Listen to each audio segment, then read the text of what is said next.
1 Timotius pasal 5 hari Minggu tanggal 14 Juni 2026. Mengenai saudara-saudara seiman, janganlah engkau keras terhadap orang yang tua, melainkan tegurlah dia sebagai bapa. Tegurlah orang-orang muda sebagai saudaramu, perempuan-perempuan tua sebagai ibu, dan perempuan-perempuan muda sebagai adikmu dengan penuh kemurnian. Ini Rasul Paulus luar biasa memberikan semua pengajaran-pengajaran kepada anaknya yang sah, anak rohani yang sah di dalam Tuhan, yaitu Timotius. Kali ini dia ngajarin tentang mengenai saudara seiman, termasuk di dalam orang-orang yang lebih tua. Nah, di sini dia katakan janganlah engkau keras terhadap orang yang tua. Kenapa? Kadang ya kita lihat orang tua itu sudah ngulang-ulang terus, kadang sudah menjengkelkan kan orang tua. Sudah dikasih tahu ulang lagi. Nah, di sini bisa membuat yang lebih muda itu menjadi tidak sabaran, bisa cepat marah. Nah, ini sudah mendapat pengajaran Timotiusnya dari Paulus bahwa janganlah engkau keras terhadap orang yang tua, melainkan tegurlah dia sebagai bapa. Nah, saya menghadapi orang tua yang dua-dua sudah dipercaya Tuhan umur panjang, papa 85, mama 75, hampir 76. Dan memang tidak mudah, khususnya papa. Sangat tidak mudah menghadapi beliau, diulang-ulang terus kadang kalau udah bilang sesuatu harus langsung dilakukan. Jadi nggak tunggu kita lagi bikin sesuatu, kalau dia panggil kita harus langsung siap di depan beliau. Nah, ini kalau nggak ada kesabaran pasti kita akan langsung marah juga ya.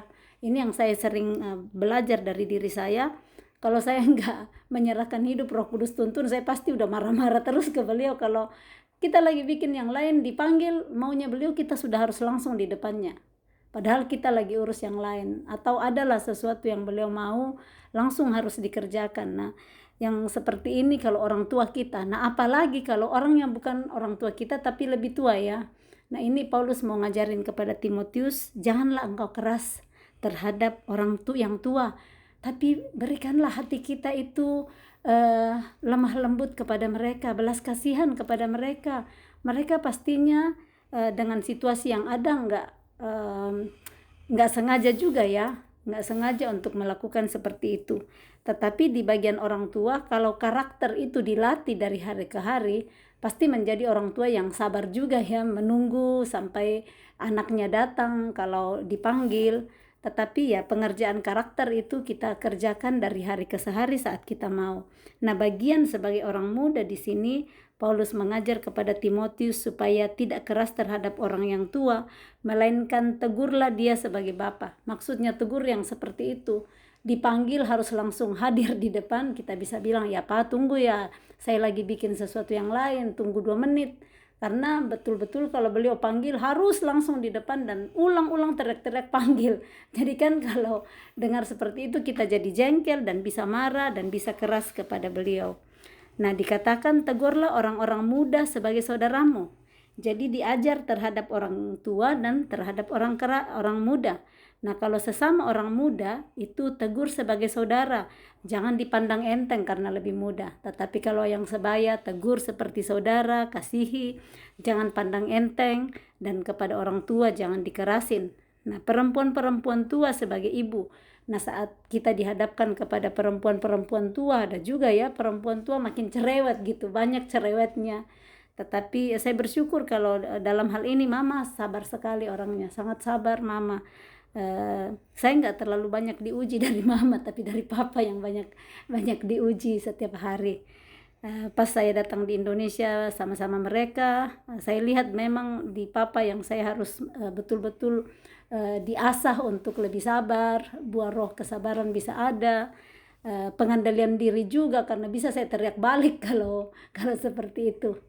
Ya, untuk perempuan yang lebih tua kita perlakukan sebagai ibu dan perempuan muda sebagai adik dengan penuh kemurnian. Maksudnya penuh kemurnian bukan supaya dipuji, oh iya baik dia ya.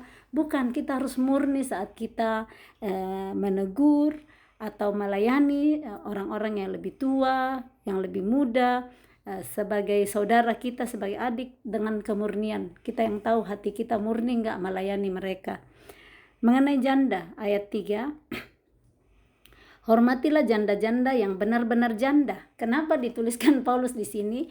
Hormatilah janda-janda yang benar-benar janda. Kalau ditulis begini artinya ada janda yang bukan benar-benar janda ya, pengertian saya di sini. Nah, yang diminta untuk dihormati itu menurut Paulus adalah janda-janda, berarti lebih dari satu janda yang benar-benar janda. Nah, kita akan baca ke bawah untuk lebih ngerti gimana maksud Paulus yang benar-benar janda ini dan yang bukan benar-benar janda.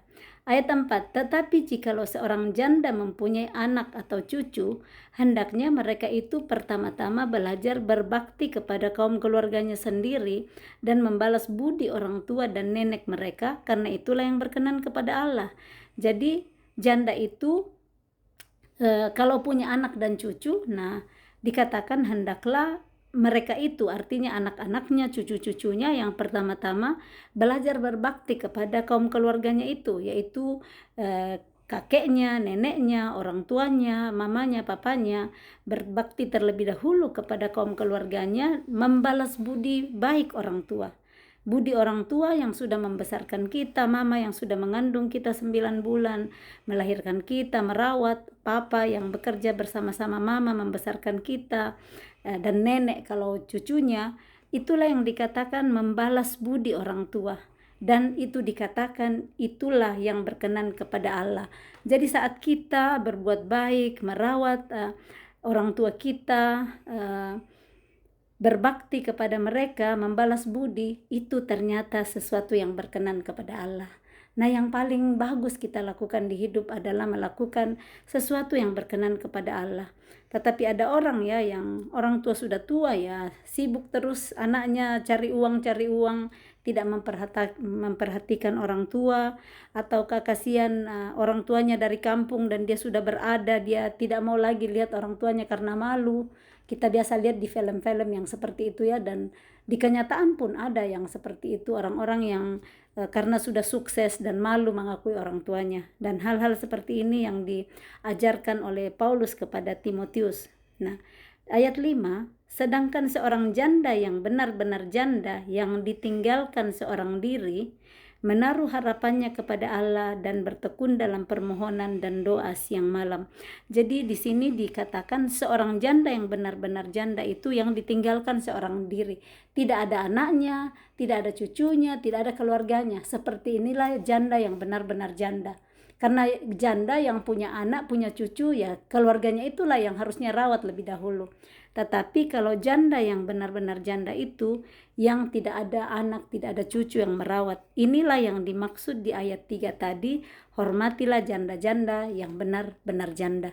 Jangan kasihan tidak diperhatikan, mereka sendirian, tidak ada anak, tidak ada cucu.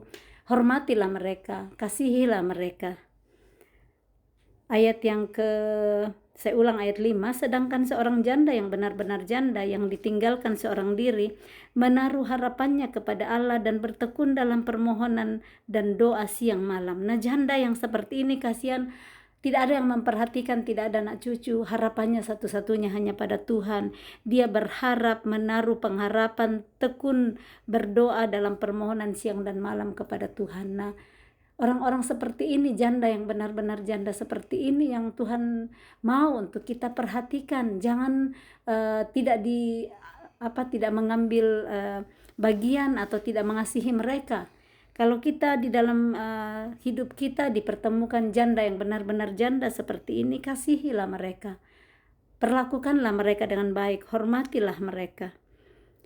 Ayat 6, tetapi seorang janda yang hidup mewah dan berlebih-lebihan, ia sudah mati selagi hidup. Jadi ada janda tetapi hidup mewah-mewah berlebih-lebihan. Nah, dikatakan ia sudah mati selagi hidup. Bayangkan ini, sudah mati padahal masih hidup. Kalau sudah janda tetapi malah hidup berlebih-lebihan, dia hidup mewah. Nah, yang seharusnya kan janda hidup rendah hati, janda pakailah uangmu untuk menolong sesama. Tapi ini kalau janda yang hidup mewah berlebih-lebihan, dikatakan dia sudah mati selagi hidup. Jadi kalau seorang janda dan mungkin punya banyak sekali warisan dari suaminya, Tetapi dia tidak pakai untuk menolong sesama, dia cuma pakai untuk dirinya sendiri, egois, bermewah-mewah, berlebih-lebihan hidup. Ini diumpamakan orang yang sudah mati selagi hidup. Ayat 7, peringatkanlah hal-hal ini juga kepada janda-janda itu agar mereka hidup dengan tidak bercela. Jadi Paulus pun menasihatkan kepada Timotius untuk memperingatkan janda-janda yang seperti ini. Janda-janda yang hidup mewah, yang berlebih-lebihan, diajar supaya peringatkan mereka supaya mereka hidup dengan tidak bercela. Yang tadi bermewah-mewahan, berlebih-lebihan, sombong ke sana kemari, perlihatkan kekayaannya karena dapat warisan banyak. Nah, ini pun Paulus minta kepada Timotius untuk ditegur, diajarin. Diajarin seperti tadi ya, seperti ditegur sebagai ibu. Kita lanjut ayat yang ke-8. Tetapi jika ada seorang yang tidak memeliharakan sanak saudaranya, apalagi seisi rumahnya, orang itu murtad dan lebih buruk dari orang yang tidak beriman. Ini saya ingat, ini firman Tuhan ini ada mentor saya dari LK3, Pak Julianto Simanjuntak sering berbagi tentang ayat ini karena sangat menyentuh beliau, yang mengatakan bahwa jika ada seorang yang tidak memeliharakan sanak saudaranya, apalagi seisi rumahnya, orang itu murtad dan lebih buruk dari orang yang tidak beriman. Maksudnya punya sanak saudara, apalagi orang seisi rumah, orang tuanya sakit, tidak pernah diperhatikan, sibuk terus dengan urusan sendiri. Ternyata ini Paulus ajar kepada Timotius bahwa orang yang tidak memperhatikan dan tidak memelihara sanak saudaranya itu sama dengan orang yang murtad dan lebih buruk dari orang yang tidak beriman. Nah, kalau kita sudah tidak beriman, ternyata lebih buruk lagi orang yang tidak memperhatikan dan tidak memelihara sanak saudaranya, apalagi seisi rumahnya. Nah, kalau sudah sampai begini, orang yang sangat egois ya, yang cuma memikirkan dirinya sendiri, tidak memperhatikan bahwa sanak saudara saya butuh bantuan. Mungkin kalau tidak ada uang untuk bantulah dengan perhatian, menyapa, itu sudah satu bentuk memeliharakan sanak saudara.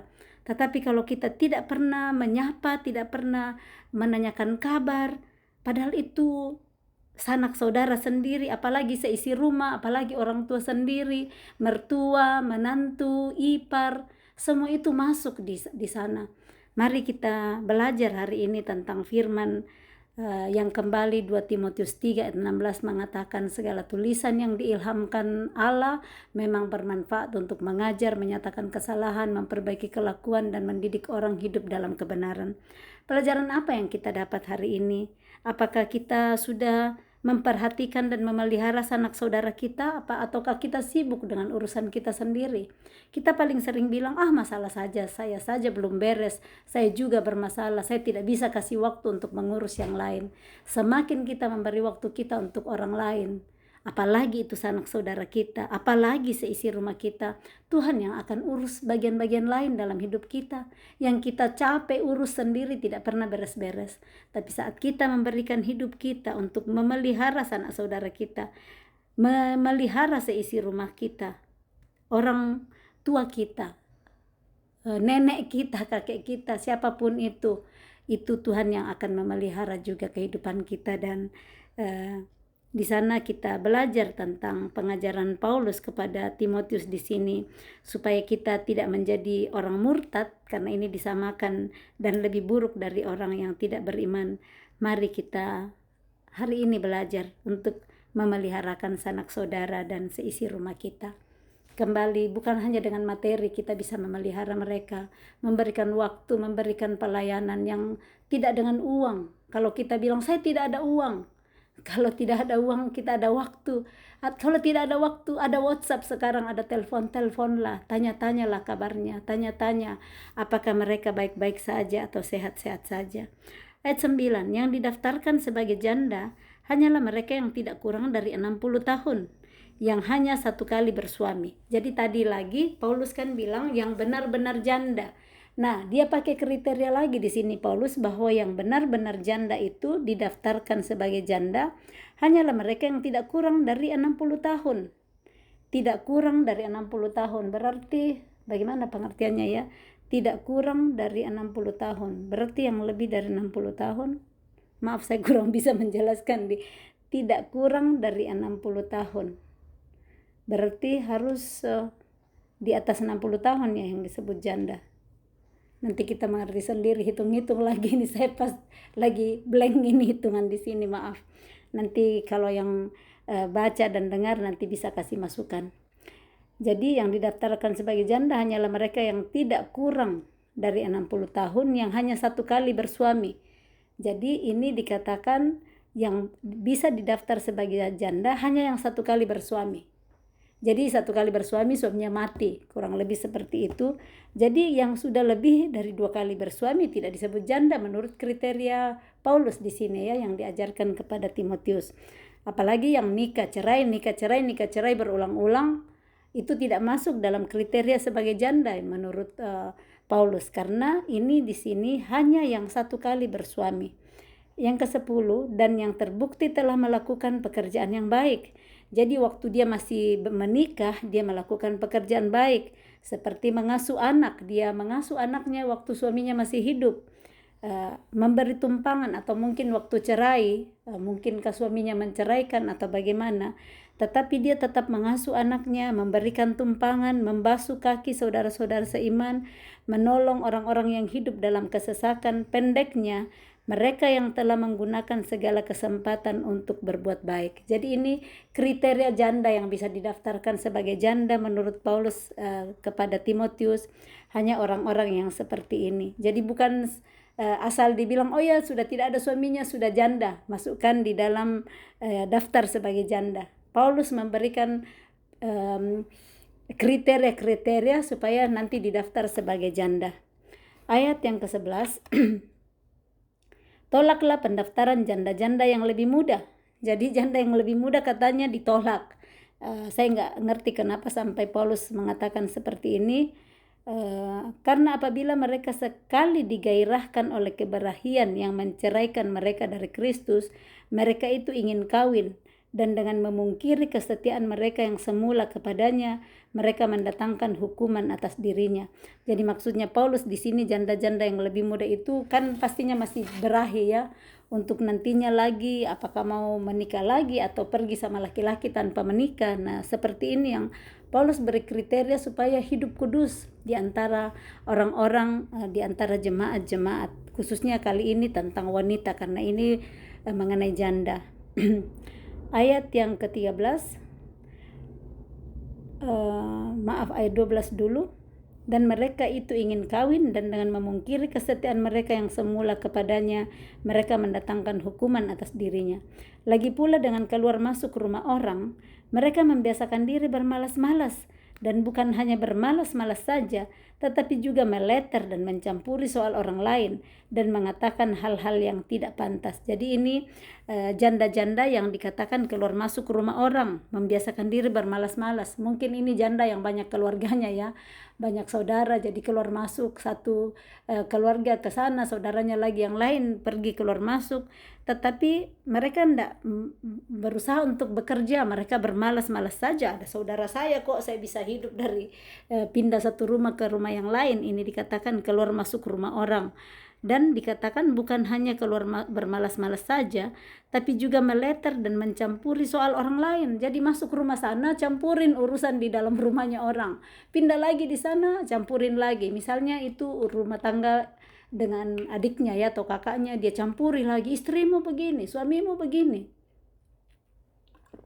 Jadi yang seperti ini Paulus tekankan, janda yang seperti itu yang suka mencampuri orang lain, urusan orang lain, dan mengatakan hal-hal yang tidak pantas. Nah, ayat 14, karena itu aku mau supaya janda-janda yang muda kawin lagi. Jadi ada Paulus sarankan supaya janda-janda yang muda kawin lagi, beroleh anak, memimpin rumah tangganya, dan jangan memberi alasan kepada lawan untuk memburuk-burukkan nama kita. Karena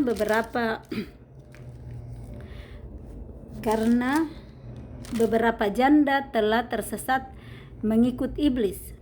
Jika seorang laki-laki atau perempuan yang percaya mempunyai anggota keluarga yang janda, hendaklah ia membantu mereka sehingga mereka jangan menjadi beban bagi jemaat. Dengan demikian jemaat dapat membantu mereka yang benar-benar janda. Jadi Paulus tekankan berulang-ulang yang benar-benar janda. Nah, kalau janda yang masih punya keluarga yang seperti ini dikatakan hendaklah mereka memperhatikan, membantu keluarganya yang sudah janda itu supaya tidak menjadi beban bagi jemaat. Karena kalau masih ada orang yang lebih membutuhkan, yang benar-benar janda, yang tidak punya keluarga, itu yang butuh oleh di jemaat perhatikan. Tapi kalau ada janda tapi tidak diperhatikan keluarganya, padahal keluarganya banyak, keluarganya lebih dari cukup. Nah, seperti ini yang Paulus sarankan kepada Timotius untuk dipisahkan, ditulis, oh ini yang masuk kriteria janda yang didaftarkan untuk nantinya dibantu.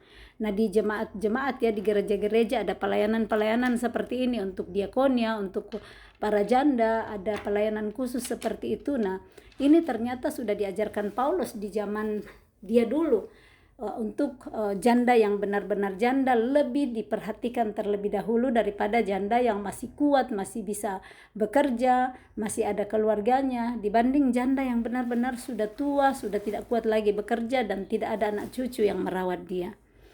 Berikutnya beberapa petunjuk dan nasihat lagi, ayat 17.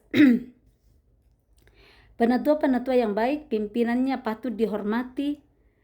Penatua-penatua yang baik pimpinannya patut dihormati 2 kali lipat, terutama mereka yang dengan jeripaya berkhotbah dan mengajar. Jadi dikatakan penatua-penatua yang baik pimpinannya. Penatua-penatua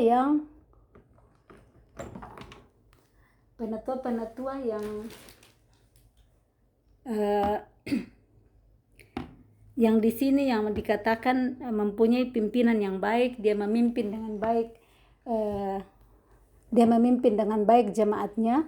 Nah, di sini patut dihormati 2 kali lipat. Maksudnya bagaimana? Jadi ini pengajaran jangan disamakan semua ya. Di sini Paulus ngajar kalau pimpinan yaitu penatua itu pimpinan baik pimpinannya, dia patut, dia layak dihormati 2 kali lipat dibanding penatua-penatua yang tidak baik kepemimpinannya. Dia cuma ambil kepentingan untuk dirinya sendiri. Dia cuma urus untuk yang dia senangi. Dia tidak mau yang susah-susah. Nah, ini Paulus bilang di sini mereka yang baik pimpinannya patut dihormati 2 kali lipat. Dan terutama mereka yang dengan jeripaya berkhotbah dan mengajar. Jadi untuk berkhotbah dan mengajar itu ada jeripaya, tidak dengan tidak ada usaha. Ada usaha jeripaya di sana untuk berkhotbah dan mengajar. Di sana Paulus berkata terutama mereka. Jadi didahulukan untuk orang-orang yang berjeripaya, berkhotbah dan mengajar. Ayat 18, bukankah kitab suci berkata, janganlah engkau memberangus mulut lembu yang sedang mengirik. Dan lagi, seorang pekerja patut mendapat upahnya. Jadi maksudnya semua orang yang bekerja patut dapat upah. Nah, di tempat lain, di Alkitab yang lain, Paulus mengatakan jangan memberi makan kepada orang pemalas. Nah, jadi di sini kalau orang yang bekerja patut dapat upah. Jadi jangan merasa sungkan-sungkan kalau orang memberikan hadiah, memberikan sesuatu, kalau melakukan pekerjaan. Karena Paulus yang bilang di sini, seorang pekerja patut mendapat upahnya. Kalau tidak dapat upah dari manusia, pasti Tuhan yang akan kasih upah. Jadi jangan rendah hati kalau mungkin sudah melakukan yang terbaik dan sepertinya manusia tidak melihat apa yang kita kerjakan. Percayalah Tuhan melihat dan Tuhan sanggup memberi upah jauh lebih daripada yang manusia bisa berikan kepada kita. Ayat 19, janganlah engkau menerima tuduhan atas seorang penatua kecuali kalau didukung 2 atau 3 orang saksi. Jadi kalau ada orang datang menuduh atau menghakimi seseorang kepada kita, jangan langsung percaya, jangan langsung terima itu, kecuali kalau sudah ada di sini kecuali didukung oleh 2 atau 3 orang saksi. Jadi kalau sudah ada 2 atau 3 orang saksi yang mendukung tuduhan itu, misalnya mereka bilang, yang si A di sana itu pergi berselingkuh, jangan langsung okekan, jangan langsung sepakat. Tapi kalau sudah ada lagi 2 orang yang datang yang berkata memang saya lihat dia selingkuh, memang saya tahu dia selingkuh, baru kita menyetujui, menerima tuduhan itu kepada seseorang. Jangan kita cepat-cepat menyetujui kalau ada seseorang menuduh orang lain tentang itu tadi berselingkuh, mungkin mencuri. Kan kadang juga ada loh yang di dalam jemaat katanya itu majelis yang hitung uang persembahan, itu dia curi persembahan. Jangan langsung terima tuduhan seseorang kalau tidak ada saksi 2-3 orang. Ayat 20, mereka yang berbuat dosa hendaklah kau tegur di depan semua orang agar yang lain itu pun takut. Kenapa? Kalau sudah ketahuan benar-benar berdosa, Paulus kali ini mengajar untuk orang itu ditegur di depan semua orang agar yang lain jadi takut berbuat dosa. Ada pengajaran lain dari Paulus yang tegurlah dia lebih dahulu dengan 4 mata. Sesudah itu kalau dia nggak dengar-dengar, panggil lagi 2 orang lain atau 1 orang lain, tegur lagi. Kalau tidak mau dengar, panggil lagi beberapa orang. Nah, itu pengajaran Paulus di kitab yang lain. Tapi kalau di sini, Paulus mengajar bahwa kalau mereka yang berbuat dosa, hendaklah Timotius di sini dikatakan tegurlah di depan semua orang agar yang lain pun itu takut. Jadi ada tujuan untuk menegur orang yang berdosa di depan orang yang lain supaya dia takut. Orang lain itu takut ditegur, takut kalau mencuri ternyata kita malu kalau ditegur di depan orang. Jadi itu tujuan yang baik dari Paulus mengajarkan kepada Timotius kalau ada yang berbuat dosa hendaklah ditegur di depan semua orang. Ayat 21, di hadapan Allah dan Kristus Yesus dan malaikat-malaikat pilihannya kupesankan dengan sungguh kepadamu. Camkanlah petunjuk ini tanpa prasangka dan bertindaklah dalam segala sesuatu tanpa memihak. Janganlah engkau terburu-buru menumpangkan tangan atas seseorang dan janganlah terbawa-bawa ke dalam dosa orang lain. Jagalah kemurnian dirimu. Ini maksudnya jangan cepat-cepat orang datang cerita, apalagi kalau pas orang itu juga kita jengkel dan orang datang cerita langsung, iya betul-betul dia orangnya begini, dia orangnya jahat, dia orangnya KKN, dia orangnya menipu. Nah, jangan cepat-cepat menyetujui. Jangan cepat-cepat terbawa ke dalam dosa orang lain. Jadi kalau orang datang menggosipkan orang lain, jangan kita cepat-cepat juga, iya benar-benar. Itu kita juga yang akan terbawa berdosa di sana. Tuhan bilang melalui Paulus di sini, jagalah kemurnian dirimu. Kalau ada orang datang gosipin yang lain, jaga kemurnian diri kita, pakai pikiran Kristus. Makanya kami belajar setiap hari saat kami baca firman Tuhan, kami terapi pikiran kami dengan 1 Korintus 2 ayat 16b, saya memiliki pikiran Kristus, dan 2 Korintus 10 ayat 5b, saya menawan segala pikiran, perasaan dan kehendakku dan taklukkan kepada Kristus, supaya terus murni itu hati. Saat ada orang yang datang cerita orang lain, kita belajar untuk menjaga hati supaya tidak tercemar karena cerita orang tersebut terhadap kita untuk satu orang yang lain, supaya hati kita terus murni, hati kita terus hanya mengikuti pikiran Kristus yang dia taruh di dalam hati kita setiap hari. Ayat 23, janganlah lagi minum air saja, melainkan tambahkanlah anggur sedikit, berhubung pencernaanmu terganggu dan tubuhmu sering lemah. Ini di ayat 23 ini perhatian spesial Paulus kepada Timotius ya. Ternyata Timotius ini pencernaannya terganggu. Pencernaan Timotius terganggu dan tubuhnya sering lemah. Betapa kasihnya Paulus kepada Timotius.